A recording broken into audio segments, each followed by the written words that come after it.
Yo nunca he acelerado los procesos creativos. Esta idea de que tú tienes que sentarte de 8 a 3 sin hablar media palabra con nadie para escribir todos los días, yo no la aplico. Porque yo aprendí muy joven que el proceso creativo es incesante. Hola amigos y amigas que nos escuchan. En este episodio conversamos con Cherezada Vicioso, mejor conocida como Chiqui Vicioso, autora, dramaturga, poeta y periodista dominicana. Con ella tocamos temas en torno a su proceso creativo, la lucha feminista y las tres causales, la identidad antillana, entre otros.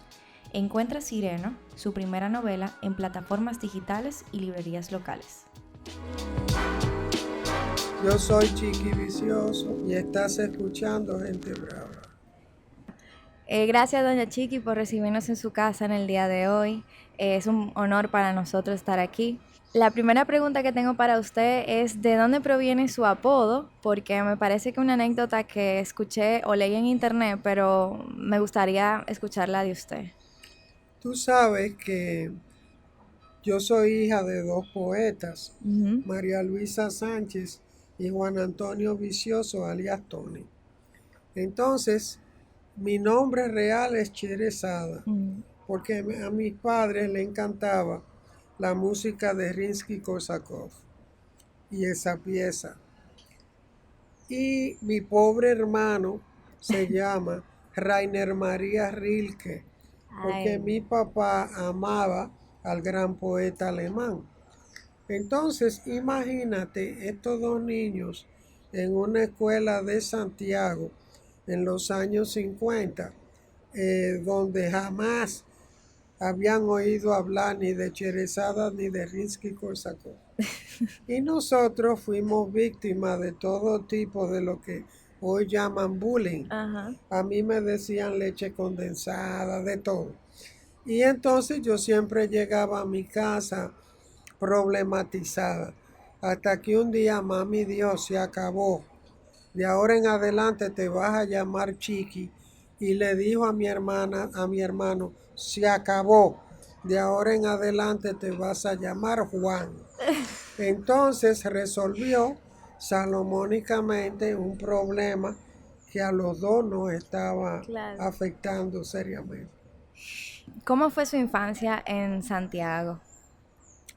Bueno, mi infancia primero fue aquí porque yo nací aquí y pasé los primeros 7 años de mi vida Ujú. viviendo ahí en el Conde 16 frente al parque.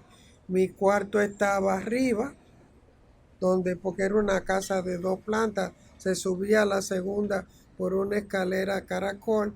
Ahí estaba la cocina, había un baño y la habitación mía quedaba a la azotea. Entonces yo vivía en la azotea, tenía enfrente la catedral, el parque, y ese es mi hábitat, está descrito en la novela, Mm. Sireno. Y entonces por eso yo amo la zona colonial, ¿no? Yo amo su olor, su sonido, los barcos que entran y salen, la arquitectura. Amaba las procesiones. Yo no me he perdido nunca una procesión, no porque sea religiosa, sino porque hay una dominicanidad ahí muy singular. Todavía las viejitas usan mantillas, Mm. como cuando yo era niña. Entonces, para mí es como un regresar en el tiempo. ¿Me entiendes? Yo ando olfateando mi infancia en los escalones y en los zaguanes de la zona. Hoy la casa que era nuestra es una importadora de cigarros. Tiene un letrero que dice Mm. cigarros y entonces abajo está la tienda y el señor que la compró vive arriba. Eso es al lado de la cafetería La Esquizofrenia. Claro, claro, me ubico. Entonces yo me crié ahí.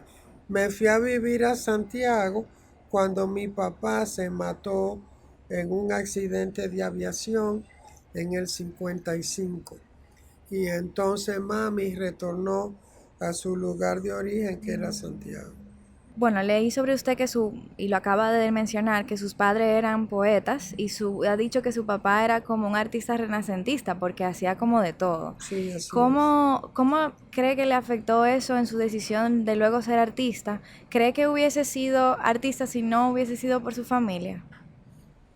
Yo siempre he dicho que ser artista es una condición. Fíjate que hay muchísima gente que hace doctorados e intenta escribir poesía y no puede. Aunque conocen todas las reglas, las técnicas, no les sale porque no tienen la condición artística, que es una forma de ser, de ver, de sentir la realidad, que es muy particular. Tú y yo podemos estar viendo a cualquier fenómeno y tú lo vas a interpretar desde una sensibilidad que es muy distinta a la mía. Yo creo que yo la tengo o la tenía desde niña porque para mí, para empezar, el mundo de los adultos siempre fue una absurdidad. Yo no entendía por qué había que levantarse a cierta hora, por qué había que comer cuando tú no tenías hambre, por qué tú tenías que acostar, por qué te tenías que bañar cuando te dijeran usar cierto tipo. Es decir, yo desde niña fui bueno, yo digo en la novela esta, que es un poco autobiográfica, que mami llegó a pensar que yo era retardada mental, porque yo vivía en mi mundo. Ok, inclusive yo sí llegué a ver terapistas cuando eran, que se reían porque ellos decían que en cuanto ellos me ponían un tema que a mí me interesaba, yo como que revivía, despertaba y entonces ya yo no había quien me parara. Y entonces ellos advirtieron a mi madre de que yo iba a ser una niña que se iba a aburrir a muerte en la escuela, lo cual me pasó.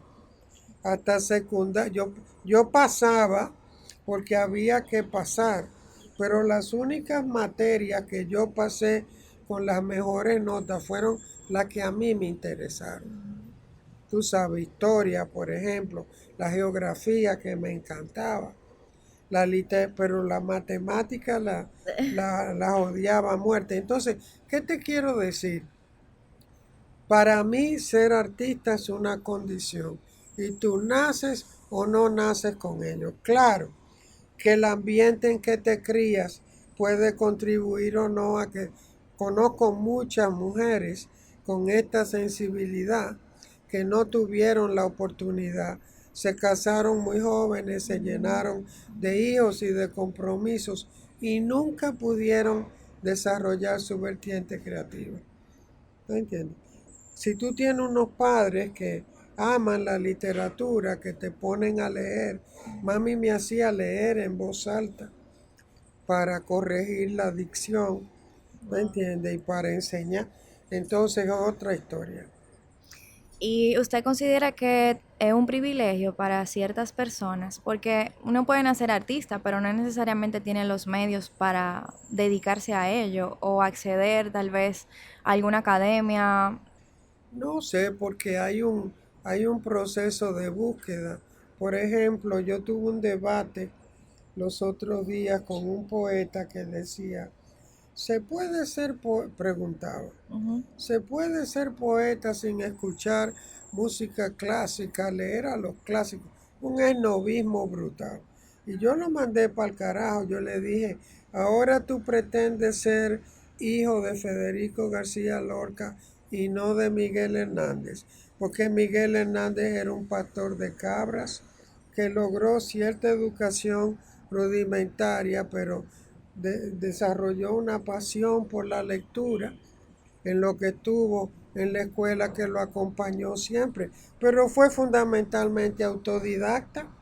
Ahora, tú lees la poesía de Miguel Hernández y es deslumbrante porque él tenía, a él le encantaba lo que hacía, cuidar las ovejas. El papá lo sacó a la fuerza de la escuela y tú dirías, qué tragedia, pero él lo amaba porque mientras tú sabes, ovejas pastaban, él estaba leyendo y pensando y creando. Entonces, yo vuelvo y te insisto, es una condición y yo no creo. Aquí Juan Sánchez Lamuz es un trabajador proletario y cógete a muchos de los poetas dominicanos, en su mayoría provienen de la clase trabajadora. Entonces no es necesariamente un ejercicio de élite. Usted ha dicho en cuanto a la identidad, a su identidad caribeña, y voy a ya a meter un poquito el tema de la identidad, que la descubrió estando en Nueva York porque entendía que la había visto desde lejos. ¿Es necesario entonces para descubrir la identidad, no sé, que se nos revele desde lejos para verla de esa forma? Bueno, eso fue en mi caso, porque sale una santiaguera que se va a Nueva York por un año que se extendió a 16.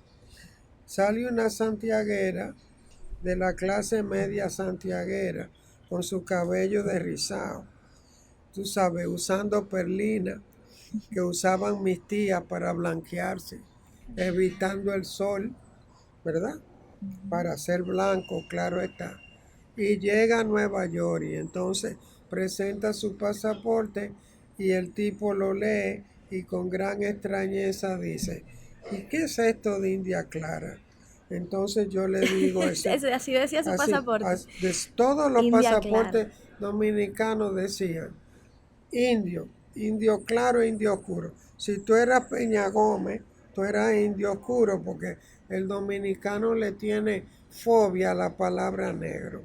Entonces, el tipo me dice muy despectivamente, what is this business of India Clara? Y yo le digo, ese es mi color, señor. Y él dijo, indio no es un color. ¿Usted entiende? Usted es mulata. Usted es blanco, mulato, negro. ¿Tú entiendes? Pero yo no lo sabía. Él me tuvo que cuestionar. Después me contó José Alcántara una anécdota muy jocosa y es que cuando él sacó su cédula en color, él puso mulato y el joven que estaba llenando los documentos le dice, ¿y cómo es que un señor tan decente como usted quiere considerarse mulato? Y él le dijo, porque yo lo soy. Claro. ¿Tú entiendes? Entonces le dijo que si le daba 100 pesos, se lo cambiaba a blanco, lo cual a mí me hizo reír muchísimo. Ese fue mi primer descubrimiento racial. Ahora yo coincido en Nueva York con una revolución cultural en todos los planos, porque fíjate, ahí surge Angela Davis. Angela Davis sale con un afro de este tamaño, que las negras todas se derrizaban el pelo, y dice, Black is beautiful, lo negro es bello. Están los beatniks, están los hippies, están los Beatles con su Imagine. Hay una revolución en todos los planos. Y yo llego a ese Nueva York, que es un Nueva York maravilloso. El de ahora es una tumba para máquinas andantes. Pero el Nueva York al que yo llegué era una ciudad en ebullición. Estaban los Black Panthers y estaban los Young Lords. Los Young Lords eran el movimiento de jóvenes puertorriqueños. Y había unas marchas en East Harlem, en Harlem y en mi barrio, donde las banderas cubrían 5 cuadras. Y eso era maravilloso. Es cuando le ponen la bandera puertorriqueña a la corona de la Estatua de la Libertad. Sí. Entonces, yo no podía ser ajena a esas influencias. Y cuando regresa de Nueva York, entonces, ¿con qué se encuentra aquí? Ay, Dios Me sentí mío. muy identificada porque yo también tuve la oportunidad de vivir algunos años fuera y usted hablaba de la insularidad como que uno crece aquí rodeado de mar y obviamente el crecimiento no sé, no voy a decir que no existe, pero es diferente al cuando uno está fuera de aquí. Mira, yo me río mucho tengo que reírme porque si no me pondría a llorar, de las actitudes de la dominicanidad. Es como que el resto del mundo no existe. Y eso se aplica a todos los ámbitos. En el mundo literario, la dominicanidad aquí se mata por un premiecito que no trasciende ni a Puerto Rico. Y entonces, este es uno de los países más ignorados a nivel internacional, más, menos conocido, menos apreciado. Porque nosotros además como dominicanos carecemos de una identidad caribeña, de una identidad antillana, de una identidad racial, ¿no entiendes? Y todo eso yo lo veo cuando regreso. Si yo nunca hubiera salido de Santiago, yo hubiese terminado como una feliz ama de casa, posiblemente profesora universitaria, con mi jardincito, mis hijitos, mi carrito. Razón por la cual yo voté a mi primer novio, porque yo le dije, ¿qué tú quieres de la vida? Yo ser profesor de la Ucamaima, tener mi casa, mi carro, mis hijos. Y yo le dije, te estoy hablando con 18 años. Yo le dije, yo no sé lo que yo quiero, pero eso no es. ¿Ok? Entonces, yo llego aquí, primero me enfrento otra vez con el problema del derrizado, porque mi propia familia no podía entender mi cabello. Después me encuentro con que las mujeres escritoras prácticamente están arrinconadas y aterrorizadas porque no las toman en serio. Yo te doy un ejemplo. Carmen Sánchez escribió un poemario muy bueno que se llama Descalza entre piedras. Don Juan Bosch nos hace una tertulia en casa de Natacha Sánchez como círculo de mujeres poetas para darnos a conocer.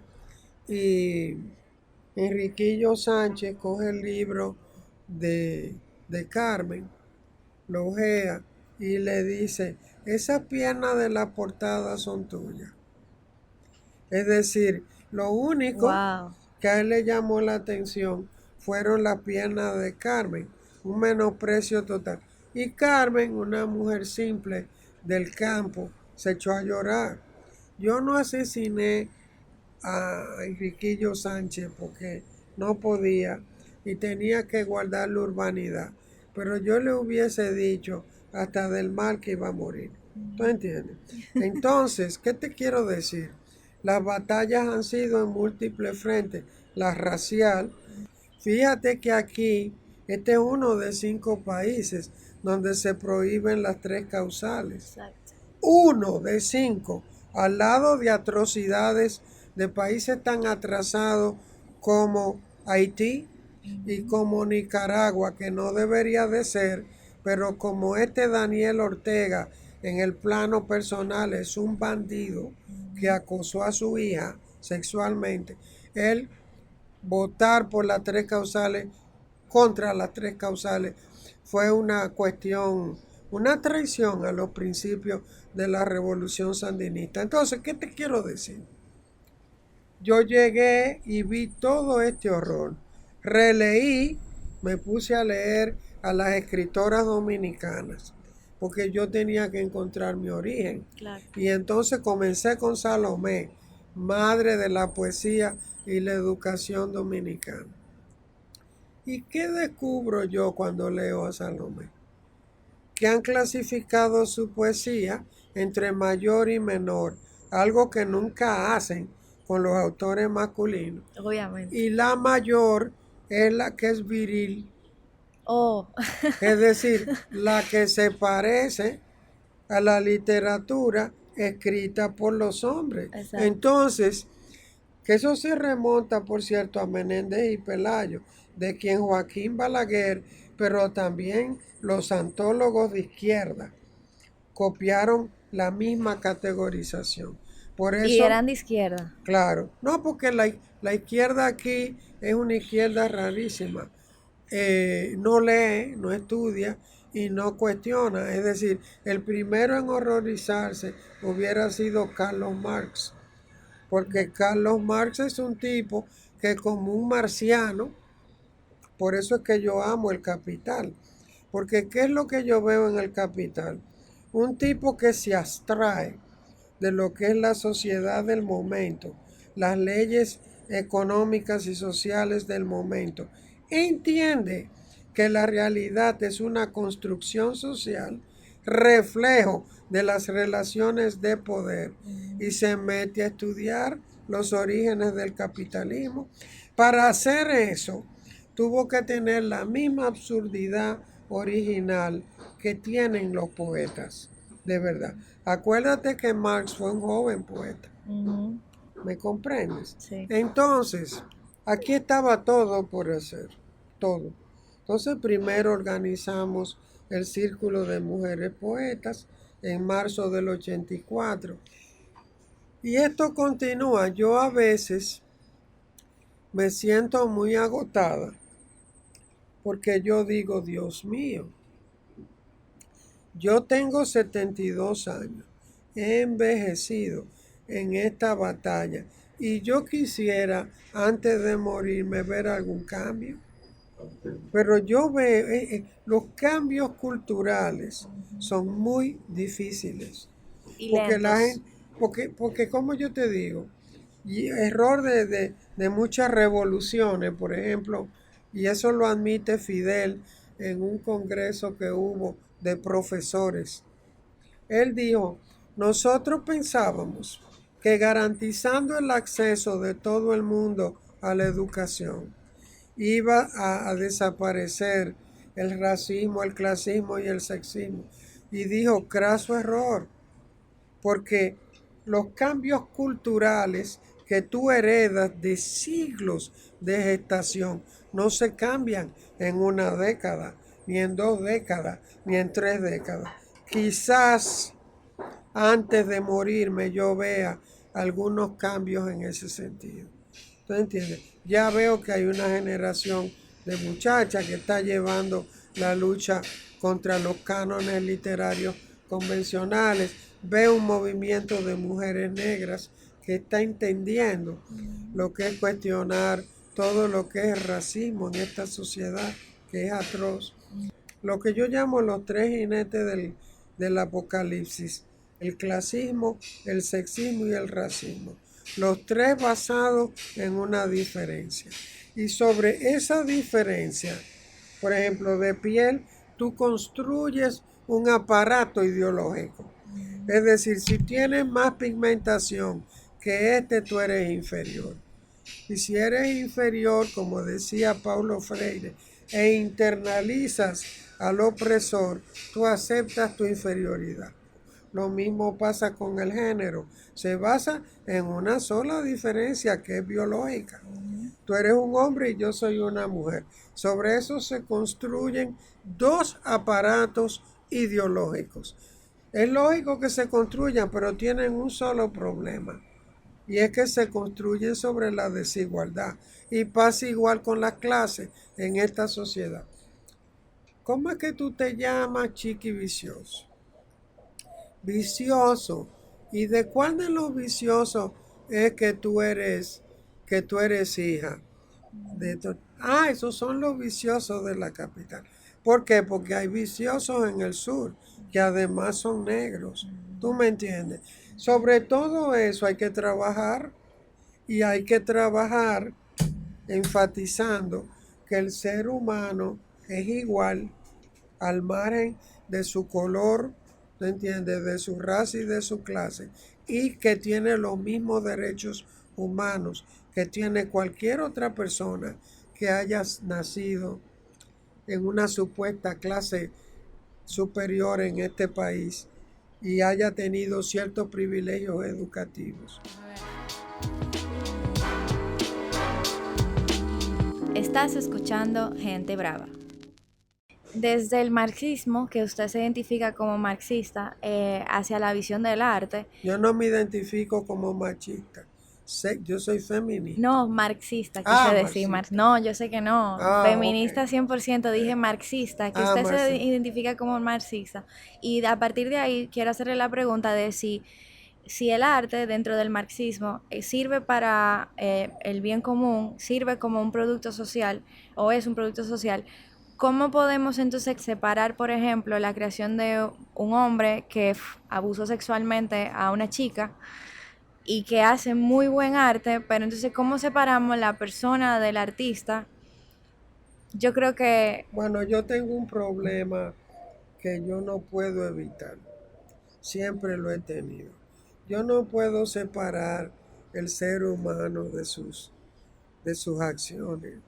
Yo sé, eso me lo han rebatido, pero yo no puedo porque un requisito para mí del arte es que me provoque encantamiento, admiración, placer, alegría.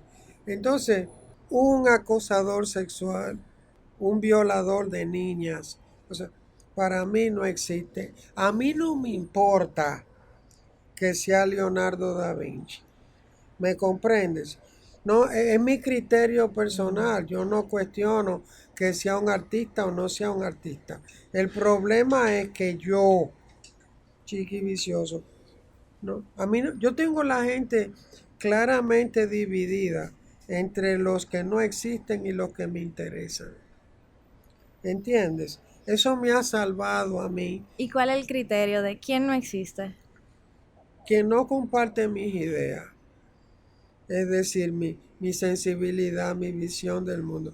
A mí ni siquiera me indigna, me aburren a muerte los misógenos, los sexistas, los racistas, no me interesan. Fuera, no, no quiero que me intoxiquen mi cotidianidad, ¿entiendes? Eso no quiere decir que no me enfurezca a veces y que si tuviese la posibilidad de encontrarlo en la calle y romperle la cabeza, se la rompería. Porque a mí sí que, esa es otra cosa. Como Ay, hizo con Agustín Laje también. ¿eh? Como hizo con Agustín Ah, Laje. claro, pero Pero se lo merece, ¿eh? O es que sea, yo estaba indignada.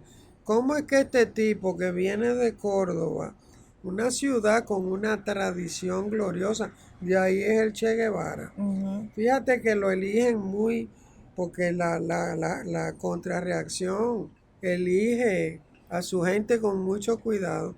Lo sacan de un muchachito de la baja clase media argentina, que lo eligen en Córdoba, de donde es el Che, le dan una beca en el Pentágono. Ahora, y lo entrenan en contrainsurgencia y antiterrorismo. Ahora, lo que a mí me deslumbra del AGE y el trabajo que realiza es que él considere que el feminismo es terrorismo. Yo dije, diablo, pero hemos escalado nosotros. Eso sí es un progreso real. Cuando el enemigo comienza a considerarte como una amenaza de esa dimensión, ya tú ganaste. ¿Me entiendes? Porque a mí nunca se me había ocurrido. Es decir, uno está echando esta batalla cotidiana, ideológica, pero a mí nunca se me había ocurrido que ya nosotras pudiéramos estar clasificadas como terroristas por el simple hecho de cuestionar la identidad de género. ¿Tú te imaginas? Lo que pasa es que cuestionar la identidad de género conlleva un cuestionamiento del poder. Y del sistema capitalista. Y Exactamente. una persona ultraderecha como Agustín Laje, claro que tiene que tener al feminismo como su peor enemigo. O sea, Claro, claro. ultraderecha full. Yo le di alguna, porque yo sabía que hay una psicopatía en personajes como eso. Y yo tenía que darle algunas posibilidades para que me respondiera. Claro. Entonces me equivoqué en el apellido de la mamá, en el nombre del amigo, para ver. Y es un sofista tremendo. Él hasta dijo que yo era egresada de Berkeley, lo cual a mí me encantó porque es una universidad que yo amo. Claro. Ahí está Herbert Marcuse. Pero no es real que usted esté Claro egresada que de no, Berkeley. yo ni conozco a Berkeley, pero me encantó porque de ahí es Angela Davis. Claro, claro. Yo recibí, sin mentirte, 500,000 de mensajes de odio Wow. de todas partes en América Latina. Ahí me di cuenta de que el carajo tenía ascendencia. Claro, y Pero no eran mensajes de odio ideológico, eran viejas sucias, viejas locas, te vamos a partir el culo, qué sé yo. Yo estaba horrorizada. Yo dije, diablos, esto es lo que ellos llaman debate ideológico. eso a veces son bots. Tampoco, habría que analizar realmente si eran personas reales o bots, pero más allá es como una corriente de ultraderecha que, bueno, vemos el caso de Bolsonaro. A veces me cuestiono, y lo voy a decir aquí en el micrófono, si estamos viviendo aquí en el país también con algunos funcionarios nuevos una tendencia a ultraderecha también. No sé. Porque un Estado que haya llegado al poder, o bueno, un presidente que ha llegado al poder, que había prometido que apoyaba las tres causales, donde su Congreso, ambas cámaras están realmente, son mayoritarios, y luego salte con que en aguas tibias y Tú una viste cámara que que lo rechaza, yo le me entré a parece dos que manos, tú eso, viste eso, porque él además es padre de 3 muchachas, claro, que ¿no? una de ellas apoya públicamente las tres Estuvo en la causales, marcha. estuvo con nosotros en la Fíjate, marcha. a mí cuando él habló de referéndum me provocó un ataque de risa, porque yo dije, Claro.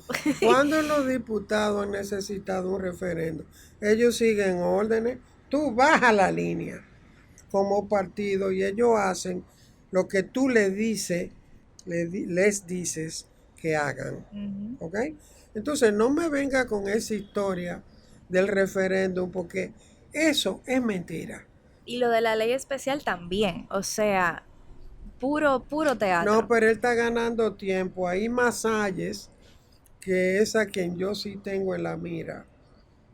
Ese hay que darle una medalla al mérito porque él le ha ganado a López Rodríguez en antipatía nacional. Así se lo dije en un artículo.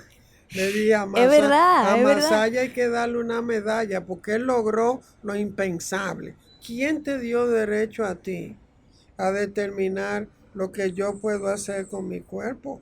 En mi cuerpo. Yo le estoy diciendo al obispo, vasectomícese para que no Claro, embarace claro. o a ningún cura de eso. Entonces, ahí dijo Masalle, no, lo que Abinader está haciendo es ganando tiempo para que perima el Código Penal y no se penalicen las tres causales, porque él no ceja. ¿Entiendes?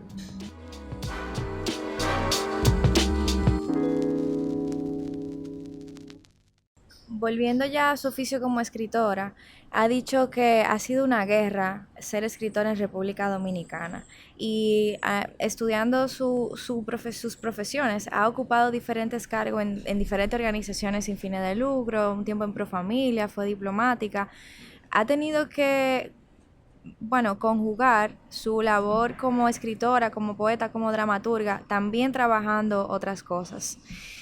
Pero en este momento que solamente se dedica a su arte, ¿cómo se mantiene?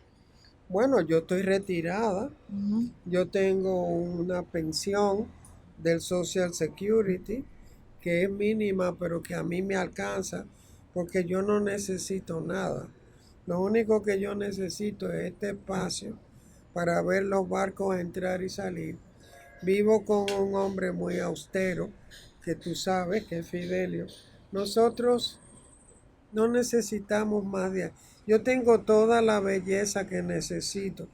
Cada cosa que hay aquí es algo que me recuerda un país, una circunstancia. Y no son cosas que tienen valor nominal, Ujú. sino afectivo, estético. Entonces, yo estoy en un punto en mi vida, en ese sentido, de una tranquilidad absoluta, porque no tengo avidez. La libertad del ser humano radica en no tener avideces. Cuando tú tienes avideces de fama, de protagonismo, de riqueza, tú te embromaste porque tu vida es una esclavitud. ¿Tú entiendes? Cuando tú te despojas de todo eso, tú vives una vida tan, pero tan plena, porque entonces le puedes poner atención a lo que verdaderamente importa. Y para mí lo que verdaderamente importa son las ideas, es crear. ¿Me entiendes? Entonces, yo me mantengo con eso. tengo una pequeña pensión como alguien que trabajó en Cancillería durante más de una década y eso me da y me sobra. ¿Le fue muy difícil en su vida productiva dedicarse 100% al arte, a lo que quería hacer, versus tener empleos? No, porque fíjate, yo siempre vi mis trabajos como una extensión de todo lo que soy. Por ejemplo, en Profamilia. ¿Qué es lo que yo hago en Profamilia? Cuando Magali Carán me contrata, me dice, yo quiero que tú inicies una revolución en la institución porque estamos teniendo problemas con las facilitadoras que no entienden realmente los contenidos y necesitamos llegar a poblaciones muy complicadas como la prostituta. Bueno, a mí el haber estado tantos años fuera me permite o quizás me aporta maneras originales de ver la problemática. Yo nunca he acelerado los procesos creativos. Esta idea de que tú tienes que sentarte de 8 a 3 sin hablar media palabra con nadie para escribir todos los días, yo no la aplico. Porque yo aprendí muy joven, cuando estudié a Piaget, que el proceso creativo es incesante. Tú estás hablando aquí conmigo, él está tomando fotos, yo estoy barriendo la terraza, recogiendo la basura y el proceso creativo sigue. No tiene actividades específicas, no se detiene. Una. Dos, aprendí de Piaget que es un proceso acumulativo y que cuando está listo para nacer y expresarse, lo hace. Segunda confianza que yo tengo. Está ahí, estándose. Y un día, wow, yo no, por eso yo, por ejemplo, si escribo un poema y hay versos que me están dando mucho trabajo, yo lo archivo y lo tengo ahí. Y te aseguro que un día voy a dar con las palabras exactas. ¿Por qué? Porque ya estaba listo para nacer. Por eso Carlos Drummond de Andrade, que es mi poeta favorito del Brasil, algo así como el poeta nacional de allá, tiene un poema que se llama Procura da Poesía, donde él decía, las palabras están ahí en un recinto húmedo y oscuro y te preguntan con desprecio cuando te asomas, ¿has traído la llave? Esa es una descripción perfecta de lo que es el proceso creativo. Entonces yo no tengo prisa. Ahora yo tengo 20 años pensando una novela sobre Nueva York. Y yo no estoy con prisa, quizás me muera, pero si tú piensas que Goethe, Goethe publicó, retrabajó y retrabajó y retrabajó su novela hasta que lo publicó a los 84 años, tú no te preocupas. Y que Saramago publicó su primera novela a los 35.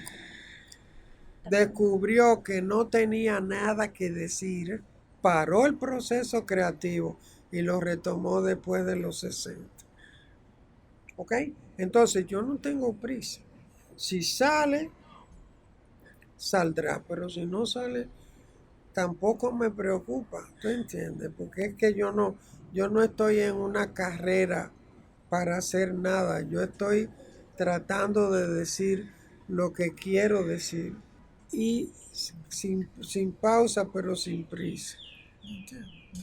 Usted escoge los formatos o lo que quiere crear, por ejemplo, quiero crear una obra de teatro, quiero crear un poema, quiero crear una novela, como le salga o lo busca específicamente. Hay que trabajarlo porque, y eso es algo que yo le explico a las poetas que se inician.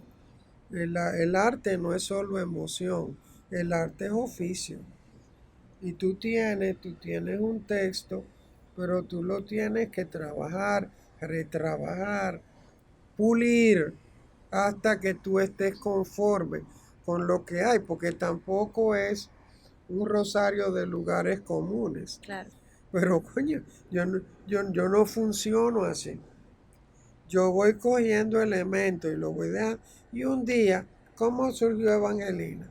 Para que tú veas las leyes del mundo espiritual.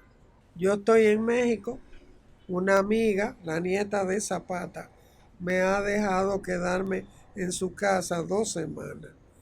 Y yo digo, magnífico, voy a leer y voy a descansar. Coño. Y estando en casa de esta amiga, empieza Evangelina. En 2 semanas, en un estado como de rapto, de encantamiento, yo escribí esa obra. En cantidad hechizada. Y yo no sabía que la cárcel donde habían aprisionado a Evangelina se llamaba México. Se llama México. Fíjate cómo operan las leyes de la divinidad. ¿Entiendes? Por eso que te digo, yo soy un receptor, tengo mis antenas, tengo una tranquilidad infinita, porque sé que cuando esté lista para parir lo que tengo que parir, me voy a sentar y va a fluir. Lo que yo no puedo es hacer un parto con forceps todos los días. El poema hizo así, mira. Yo estaba acostada, mi amiga, donde yo me hospedo, se rió muchísimo, porque yo me levanté a las 2 de la mañana, porque ya el poema estaba ahí. Y yo me acosté 3 horas después y me volví a levantar y volví a trabajar y volvía y me acostaba y volvía. Y ella se reía. Ella dijo, yo nunca había visto un poema en gestación. Por eso que te digo que estoy muy tranquila. Y estoy muy tranquila en todos los sentidos. Me causa curiosidad entender si siempre fue así o esa tranquilidad se la ha dado como los años. Creo que los años también, porque yo fui muy efervescente cuando regresé aquí. Y nunca he tenido pelos en la lengua, no me interesa. Yo creo que, como dice Silvio Rodríguez en una canción que para mí es un himno, yo me muero como viví. Pues yo era más radical. Ahora lo que yo he aprendido, bueno, en vez de indignación, aburrimiento. A mí hay gente que ya yo ni me molesto. Ahora para yo molestarme, tiene que ser un carajito como Laje, que venga de la Argentina a darnos clase a nosotros, donde han sido derrotados por el movimiento de mujeres, a darnos clase a nosotros y a pontificar sobre nuestro cuerpo. Métase con su vida, hermano. Ya ahí yo monté en cólera. Yo no soy partidaria del aborto como un método anticonceptivo. Yo creo que el aborto es una violencia al cuerpo de la mujer y que no es necesario cuando hay tantos métodos que tú puedes utilizar. No es necesario. Además, yo soy una mujer que intentó tener un hijo durante 20 años o una hija. Ernesto se iba a llamar el varón y la hija se iba a llamar Abril. Lo intenté, tenía una enfermedad, endometriosis aguda, resultado del mal dictamen de los ginecólogos que no lo detectaron a tiempo y no pude, al margen de todo lo que me hicieron, tener un hijo. Yo sé lo que es intentar ser madre. Entonces yo no cojo este tema a la ligera, pero de ahí a imponerle a una niña violada, como el caso de ese señor abuelo que violó a una niña de 11 años Su y le nieta. embarazó su nieta de trillizo, ya eso es El un colmo. horror de una dimensión. ¿Tú te imaginas el problema genético que hay ahí? ¿Tú sabes lo que es un cuerpecito de 11 años con un embarazo de 3 niños y después que ella lo tenga que cuidar siendo ella una niña? Claro. No me jodas. Por eso yo dije, hay que practicar la desobediencia civil. ¿Quién dijo que yo tengo que seguir la constitución de este país? Yo la tengo que seguir si tiene sentido para mí. Y además yo lo ubico en su tiempo. Ese es un documento redactado por un grupo de hombres con una cultura específica de su tiempo, que nada tiene que ver conmigo, ni con el 2021. Además, desde el punto de vista espiritual, los espiritistas, y yo soy una rara mezcla de marxista y espiritista, los espiritistas sabemos que tú recibes el hálito de la vida cuando tú naces. No cuando tú te estás gestando aquí como un embrión. Del momento en que tú naces, en ese momento, incorpora tú el espíritu, según el espiritismo. Entonces no me venga a fastidiar con teorías que tú ni siquiera conoces. Usted lo mencionó ya, pero usted es una mezcla entre marxista y espiritista. ¿Cree en Dios?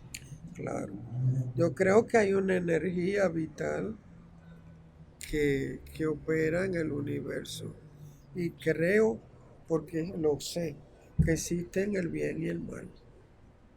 Y nosotros somos seres de luz. Y por lo tanto siempre vamos a estar en guerra. Así es que prepárate, porque el mal está muy empoderado, para usar una palabra que no me gusta. Su cumpleaños viene pronto, El lunes. el lunes. ¿Qué espera en este nuevo año de vida? Bueno, yo espero poder sentarme a, por fin, escribir New York, que es algo que tengo en la cabeza hace años. Eso espero. Yo me voy para la playa, me voy a pasar estos 3 días preliminares metida en el mar. Adopta eso como práctica, de irte al mar, porque la sal y el agua son elementos de purificación. Cada cierto tiempo, porque tú vas a estar con este programa rescatando testimonios anti-establishment, vas a desatar pasiones a favor y en contra, y de vez en cuando te vas a tener que hacer, como dicen los santeros y los espiritistas, tu limpieza espiritual. Así yo sobrevivo entre rituales, plantas, pájaros, tú sabes, lluvia. Este es un día maravilloso, a mí me encanta los días lluviosos. Así es que vuelvo y te repito, quiero terminar o comenzar a escribir ese libro y disfrutar la vida, lo que me queda de vida. Bueno, gracias, doña Chiqui, por esta conversación. De nada. Quisiera seguir, pero se nos agota el tiempo. Exactamente. Muy agradecido. Estoy a sus órdenes. Ya que tengo tu correo, les invitaré a los dos a alguna de las cosas culturales. Ahora Anticanon quiere hacer un encuentro de mujeres aquí arriba. Le dije que con muchísimo gusto los invitaré. Yo encantadísimo. Yo en Navidad entro en rituales. Me gusta mucho. Toda la casa se desarma, se llena de nacimientos y arbolitos. En eso yo soy muy infantil todavía. E invito a los niños de Ruth Cementerio, ellos vienen, se les hace un almuerzo, una chocolatada, porque hay que celebrar la infancia. Sí. Entonces yo los invitaré. Ustedes están a 3 cuadras de aquí.